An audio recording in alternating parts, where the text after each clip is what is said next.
Hello and welcome to Maxim Foods Inside Track. Only a couple of days away from Easter. I hope everyone's looking forward to a nice few days off, indulging in chocolate and hot cross buns.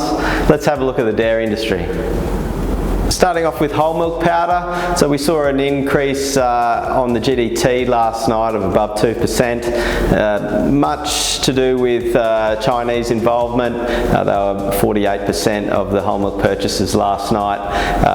If we dig a little deeper in there, domestic production of milk in China is down over 8% year on year. So with increased feed costs, uncertainty around tariffs, the Chinese do import a lot of feed from the US, which means that domestic production costs will increase, and as a result you'd think that milk pool will continue to decline. So their dependency on New Zealand for whole milk powder looks as though it will remain, and it looks bullish for the next sort of 3 to 6 months.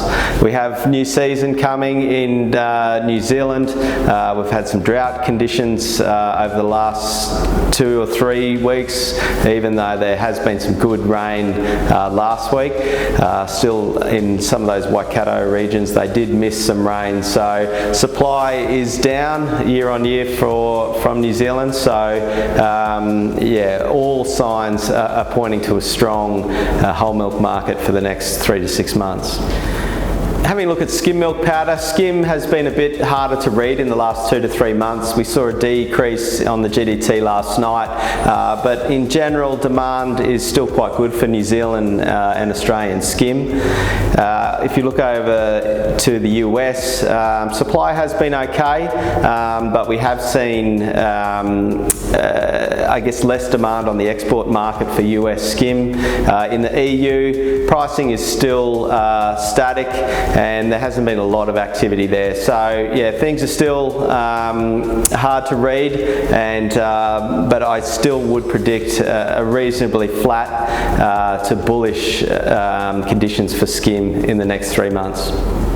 Moving across to butterfat, so if we look globally in the EU, although we're getting closer to the peak of milk in Europe, butter supply still hasn't been abundant, so some shortages there, which is holding the EU price up.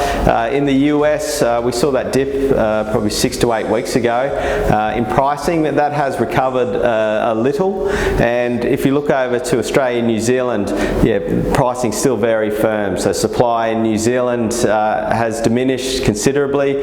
Some really tight supply, especially of salted butter within New Zealand. So that demand keeps pushing on as well. So yeah, we see a very bullish market in the next 3 months as that diminishing supply occurs within New Zealand and Australia. Having a look at cheese, if we look globally again, in the EU, obviously coming into the peak of the season, production is good of cheese. Demand is holding up as well. If we look over at the US, production is good, and there's some value in mozzarella and cheddar out of the US at the moment. Some real question marks obviously around tariff conditions and global trade and the general flow of exports.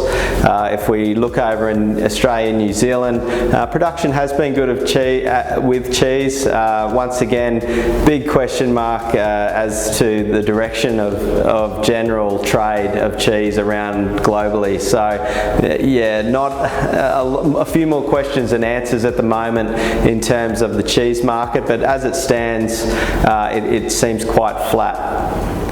Having a look at sweet whey powder, sweet whey powder from the EU has been in good demand as these question marks and uncertainty around tariffs.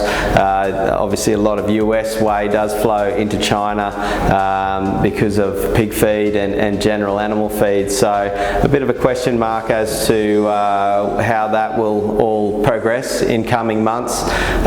In terms of proteins, once again, EU EU demand into North Asia is quite strong as the US and the Chinese trade wars continue. So yeah, it does seem a bit disjointed at the moment. There seems to be some US WPC and WPI available, albeit at firm pricing, but it will be interesting to see how that dynamic plays out in the next 2 to 3 months. Thanks very much for listening to today's Inside Track. I hope you all have a good Easter, be safe on the roads and enjoy your time off.